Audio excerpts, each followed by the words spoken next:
Hey guys, welcome back to another episode of EverQuest 2.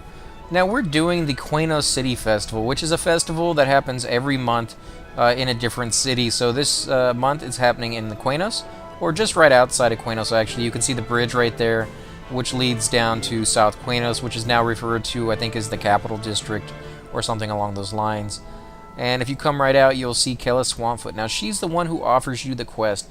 To the left there are the NPCs who will give you the items you can buy, but they take city tokens, which can only be attained through her or through other means that you could do. So I'm going to show you how to do these quests. For those of you who watch some of the other ones, I've already gone through a few of them. So let's see what she has to say. Looking to spend some tokens, you can find our merchants under the tents over there. And she's referring to what I just showed you over to the left. So you can say, I've seen them, but actually it sounded to me as if you might need some help. Or you can say, thank you, I'll go see what wares they have to offer. Since we've already looked at them and I've showed you on the other quest, we're going to go ahead and say, I think you need some help. Since you mentioned it, I could use a hand restocking. Sales are going so well that we're running low on supplies. I can trade you a few tokens for your help if you like. So here are your choices. You can do crafting, you can do harvesting, and you can do a little thing where you go collect some goods for her. Now I've already done the other one, so I'm going to show you how to do a crafting quest. So go ahead and hit crafting, and it's Farseed, Requisition, Special Order Crafting, level 90 because I'm level 90, and you get 4 city tokens. This is the most tokens you get so far on any of the quests that we've done. So we're going to go ahead and hit accept. The quest description is Kella Swampfoot, the Farseed Trading Company quartermaster responsible for keeping the festival supplies in stock, is in need of my assistance. So go ahead, hit accept. And as you can see over here on the right, the quest changed. You can open it up, and it says I need to craft some provisions for the Farseed Trading Company personnel to eat, drink while they're at work. Now I can brew some black coffee or white tea, or I can also make up some food, which is sunfish rolls or deer steaks. So what we're going to need to do is find a provisioner table. And you can do that, which is just a stove. You can do that by going inside the city over there and finding an area that has those available that you can make stuff at. You can go inside your own personal one if you have the status to buy them and put them in your house. You can also go into a guild hall. Guild halls are the optimal choice. We're going to do that now. You can find your guild hall wherever you're at. If you have a tier 3 guild hall, you can look over here. This is where we're at, the little red dot.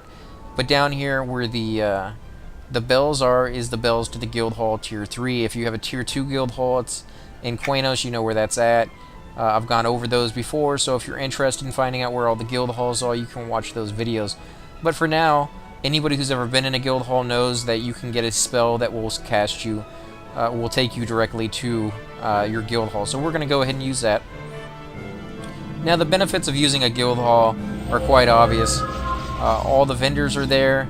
They also have a box of harvestable items which they can take, or which you can take out, the things you need to make your crafts. And you don't actually have to go physically into the box and pull out the things you know you're going to need.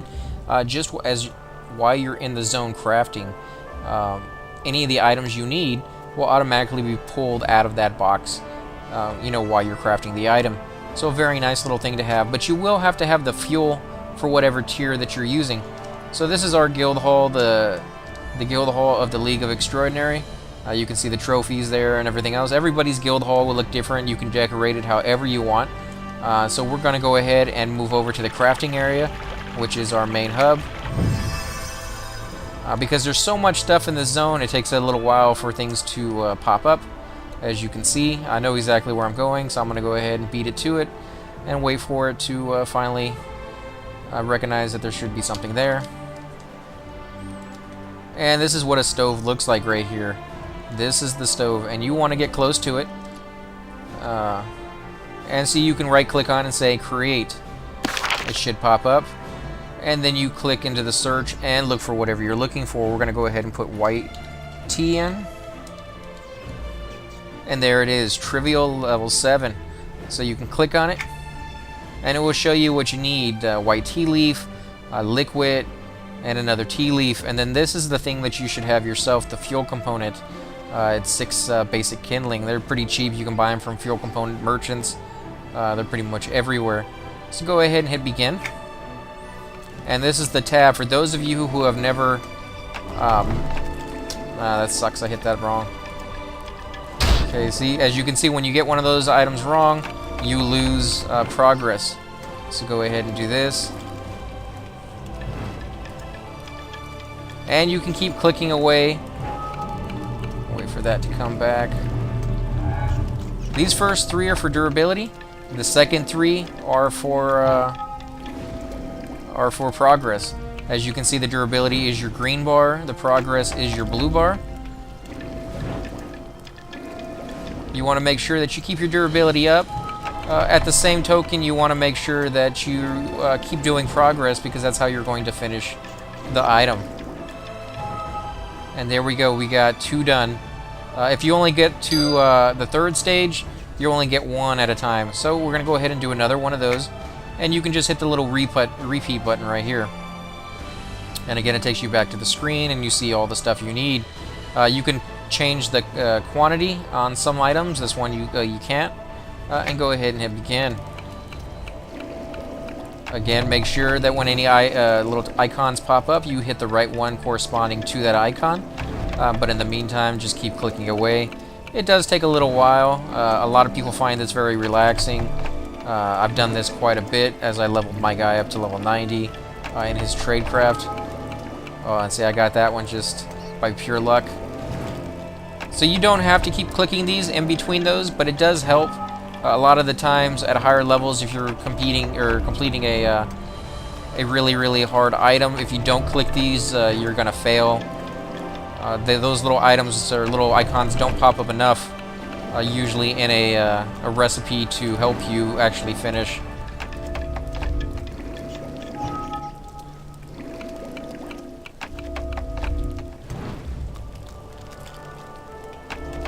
They should put it over the edge right here. Maybe not, just one more. And there we go, we got 2 more.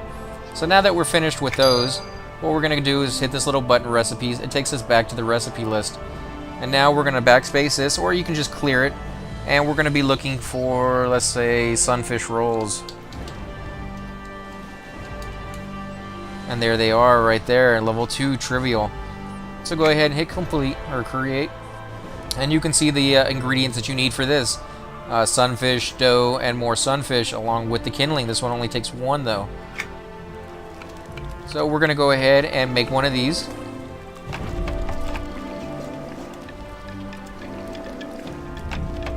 Oh, and I got lucky with that one. You see I clicked it right when it popped up. So that was just pure luck.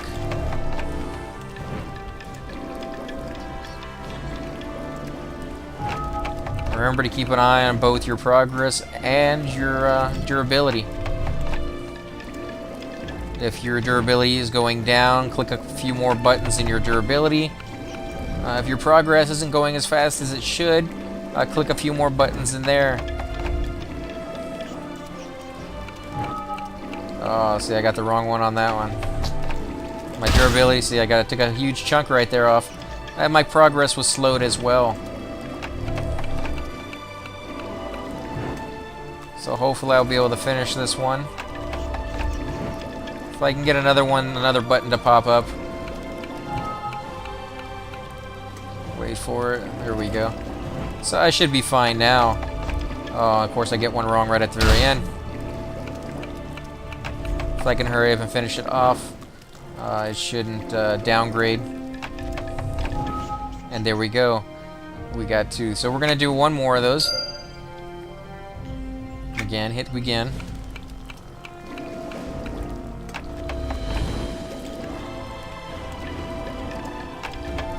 And you can come up with your own pattern that you prefer.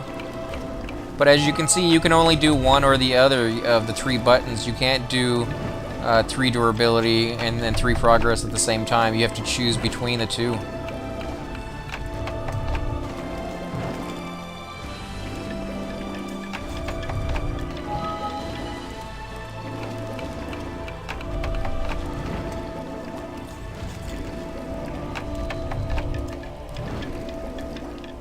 And my little pattern is I do, there we I do the lightning for the durability, I do the plate for the progress, and then I do the little head one for durability again.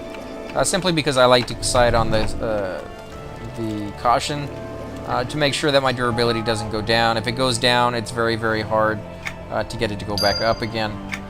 So now that I got all the items, I need to go back to Kella Swampfoot. Now, you can either gate back if you happen to be bound close by, or you can just go back out of your guild hall and run back. Now, our guild hall leads back out into Antonica, which is perfect because that's exactly where she's at. So I'm just going to leave the guild hall through the front door, go back out into Antonica, and run across the map again. Now, it shouldn't be that far of a run for me because I have a pretty decent mount. But if it's going to take you a while, don't be persuaded or, discouraged. It's alright. It doesn't matter. There's no time limit on this. You don't have to finish it quickly. Although, the faster you finish it, the more of them you can do. Oh, and as you can see, it's starting to get dark. It was light when we first came in. And you see up here in the top right corner, it tells you North time, and then it tells you Earth time based off of what location you're playing the game in. I'm playing it in Texas right now, Houston to be exact, and so it shows that it's 9:45. But in game time, it's 8:32, which is why it's slowly getting dark. This shouldn't take too long. I believe it's like an hour or an hour and a half before it does a full rotation of 24 hours within game time. But don't hold me to that. I know it doesn't take very long. So if it's too dark for you to play, or you just want to do it during the day, just come back in 20-30 minutes and you should be fine.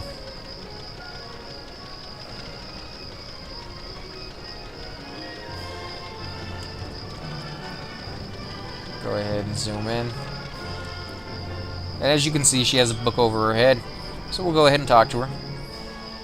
Have you cooked up any of the provisions yet? The workers could certainly use a square meal about now. Well, you can say, I'm still working on it if you happen not to be done. Or you can say, all done. I hope this keeps them going for a while longer. And there you go. There's the Farsi Requisition Special Order for Crafting, level 90. 4 tokens. Go ahead and accept. Thank you for your help, she says. It's good news for business that stock is running out so fast, but more work for me. Here, have a few tokens for your time, and say you're welcome. And these are all repeatable quests, guys. You can do them as many times as you want. You get experience and AAs for doing them, of course. And so, as I told you before, we're going to go ahead and look at a new merchant every single time we do one of those quests. So this is the last merchant we haven't looked at yet. Go ahead and make sure we're not in guild talk, and actually we are. So go ahead and turn to none. And control is the button I have set for the hotkey to go into voice chat. It's also the button you press to look at an item. And as you can see, I'll go ahead and clear and show you what this looks like. Now on the other ones I showed you what it looked like on my Karen. These happens to be on my Barbarian. Go ahead and move it a little further to the right so you don't have to keep seeing the text over it.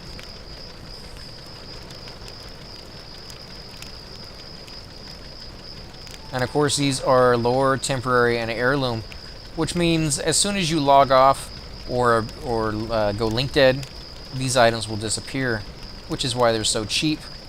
But it is kind of cool. You can wear them in the meantime, show them off to your friends. So you can see there's not quite a lot here. The very first merchant we looked at, we only went down halfway because it started us that way. So I'm going to come back in here and show you the top half of it to make sure we didn't miss anything. And these are the doors. These are, barn doors. But these doors actually work. You put them in your house or your guild hall, and then when you click on them, they will actually open up. So they are functioning. That's kind of a nice little candle. Gives off a good fair amount of light. You can look at the banner.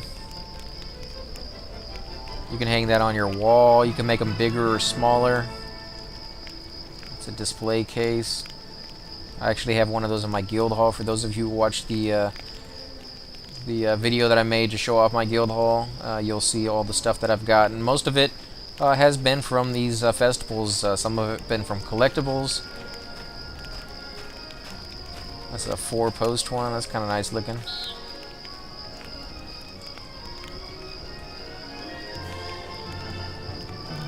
And you know, I actually don't have one of those, so I'm gonna buy. You bet I do. And I'll go put those in my guild hall and check them out, see what they look like. That's another table. It's a short lamp. These signs that you can get from different city festivals are kind of nice. You can actually program a message into the sign, and when somebody approaches it within a radius, and you can set the radius to which activates it, the little message will pop up on your screen, and you can set it to whatever you want. You can say, you know, buyers beware, you know, thank you for visiting my shop, you know, whatever you want. It's just a Slarble block. And I believe this is where we started on the other one. Yeah, this is where we started on the other one. And you may be thinking, why should I decorate my house? Well, because if people want to buy stuff from your broker, you know, of course they can buy it straight from the broker, but they have to pay a fee. So some of them will actually want to go to your house, and they can bypass the fee altogether. And then, of course, you want to be able to have a nice house for people to see, or be able to find things very easily, so those signs can come in handy, kind of direct people where to go. As you can see, I'll go ahead and take all this text off. The festival is quite nice. I mean, it's very lit up, even at night. You got all these little lamps. You can get each one of those, or multiple, however many of you want, inside those merchants right there. And then, of course, there's a few other people here I haven't really gone into, which I'll go ahead and do now. Okay, there's fine. You have the fortune teller right here, and you can click on her, and it says, greetings. You seek to have your fortune told. Cross my palm with 5 gold coins, and I'll see what the stars predict this month. You can say sure or no thanks. And in this case, we'll go ahead and say sure. It's only 5 gold. You normally resilient ego will receive a nasty bruising this month when even Norath Ironforge refuses to talk to you. Well, that kind of sucks.